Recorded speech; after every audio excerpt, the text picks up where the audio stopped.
भूला गईनी सूरत तोहर नइखे जरूरत।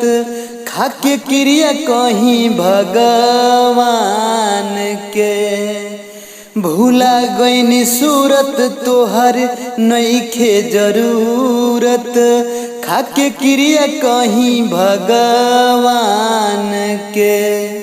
जान जान कही के महला फेरनी जेकर नाम के। दुश्मन भइल हमरा जान के। जान जान कही के महला फेरनी जेकर नाम के। दुश्मन भइल हमरा जान के। इश्क हमके सिखा के प्यार में फूलवा खिला के। तूर देलू तू तो अपना हाथ से।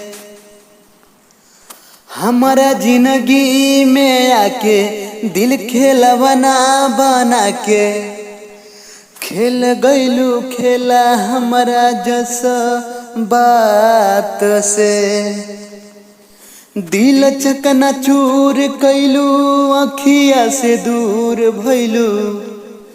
रोहिया देखवलू समासाम के। जान जान कही के महला फेरनी जेकर नाम के। उहे दुश्मन भइली हमारा जान के।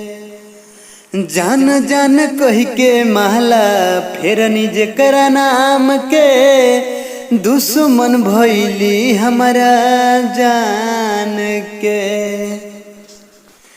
मिलल तो सा मौका तू तो दे देलू धोखा। का मोहब्बत में देले बड़ू धोखा। मिलल तो सा मौका तू तो दे देलू धोखा। लागल जियरा में ठेस दिल से रोवले राकेश।